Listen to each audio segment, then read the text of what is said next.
ये अरविंद मायाराम है, जिन्होंने यूपीए सरकार के दौरान वित्त सचिव के रूप में पदभार संभाला था। हाल ही में सीबीआई द्वारा अरविंद को भ्रष्टाचार के आरोपों और डेलारू मुद्रा सौदे में संदेहास्पद तरीके से करार करने के लिए घेरे में लिया गया। आइए जानते हैं कि आखिर क्या है डेलारू घोटाला और कैसे इस घोटाले से कांग्रेस और पाकिस्तान के तार जुड़े हैं। डेलारू एक ब्रिटिश कंपनी है जो केंद्रीय बैंकों और मुद्रा जारी करने वालों के लिए बैंक नोट और बैंक नोट सुरक्षा सुविधाओं का डिजाइन और उत्पादन करती है। सन 2004 में जब यूपीए की सरकार सत्ता में आई, तब इस कंपनी को भारतीय करेंसी नोटों के लिए सुरक्षा धागे की आपूर्ति करने का ठेका मिला। ये ठेका इन्हीं कोई और नहीं बल्कि तत्कालीन वित्त मंत्री पी चिदम्बरम ने दिया था। लेकिन सन 2010 में भारतीय खुफिया एजेंसियों ने पाया कि डेलारू भारत के साथ साथ पाकिस्तान को भी करेंसी प्रिंटिंग पेपर और अन्य सामग्री उपलब्ध करवा रहा था। सुरक्षा एजेंसियों के अनुसार पाकिस्तान की आईएसआई इनकी सामग्रियों का इस्तेमाल थोक में नकली भारतीय नोट छापने के लिए कर रहा था। सुरक्षा विभाग की रिपोर्ट के आधार पर यूपीए 2 के वित्त मंत्री रहे प्रणब मुखर्जी ने डेलारू के साथ हुए करार को रद्द कर दिया और इस कंपनी को भारतीय वित्त मंत्रालय की ओर से ब्लैकलिस्ट कर दिया गया। पी चिदम्बरम उस समय गृह मंत्री थे। जब चिदम्बरम 2012 के बीच में दोबारा वित्त मंत्री बने, तब आर्थिक मामलों के तत्कालीन सचिव अरविंद मायाराम की पैरवी कर डेलारू को ब्लैकलिस्ट से हटा दिया गया और डेलारू को वापस 3 सालों के लिए बैंक नोट सुरक्षा सुविधाओं के डिजाइन और उत्पादन का ठेका मिल गया। जबकि 2004 में भी डेलारू ने कथित रूप से धोखाधड़ी कर इस ठेके को प्राप्त किया था। 2004 में डेलारू के साथ हुए समझौते में दावा किया गया कि उसने सुरक्षा सुविधा के रूप में भारत के मुद्रा पत्रों के लिए उपयोग किए गए एक विशेष सुरक्षा धागा विकसित किया था और दावा किया कि उसके पास इसके विशेष निर्माण अधिकार है।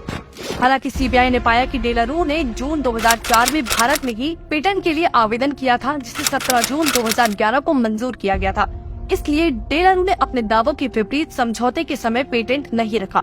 सीबीआई की प्राथमिकी में कहा गया कि डेलारू ने पेटेंट रखने के लिए झूठे दावे किए और 2002 में प्रेजेंटेशन के दौरान और साथ ही 2004 में चयन के दौरान उनके रंग बदलने वाले सुरक्षा धागे के लिए उनके पास पेटेंट नहीं था। एजेंसी ने आरोप लगाया कि आरबीआई के तत्कालीन कार्यकारी निदेशक पीके बिस्वास ने पेटेंट दावे की जांच किए बगैर विशिष्टता समझौते पर हस्ताक्षर किए।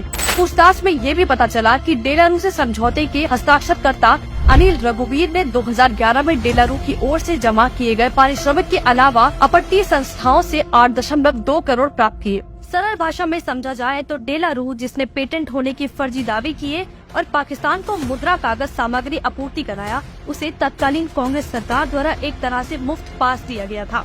अब सोचिए कि उस वक्त आईएसआई के लिए भारतीय मुद्रा तैयार करना कितना आसान रहा होगा, जिसका इस्तेमाल वो आतंकी संगठनों को फंडिंग मुहैया कराने के लिए करता होगा। दुर्भाग्यवश ये वही दौर था जिसमें मुंबई के 26/11 हमले हुए, कश्मीर में पत्थरबाजी की वारदातें बढ़ी और देश के सैनिकों पर नक्सली हमलों की संख्या में इजाफा हुआ।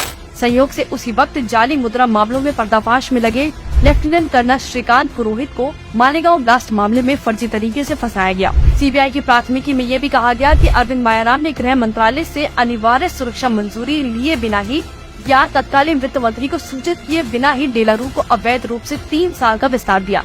हालांकि संबंधित मंत्रियों ने अनुमति या निर्देश के बिना किसी वरिष्ठ अधिकारी की ओर से ऐसा निर्णय लेना संभव ही नहीं हुआ होगा। अब ये कोई आश्चर्य की बात नहीं है कि ये वही अरविंद मायाराम है जो हाल ही में राहुल गांधी की भारत जोड़ो यात्रा से जुड़ा था।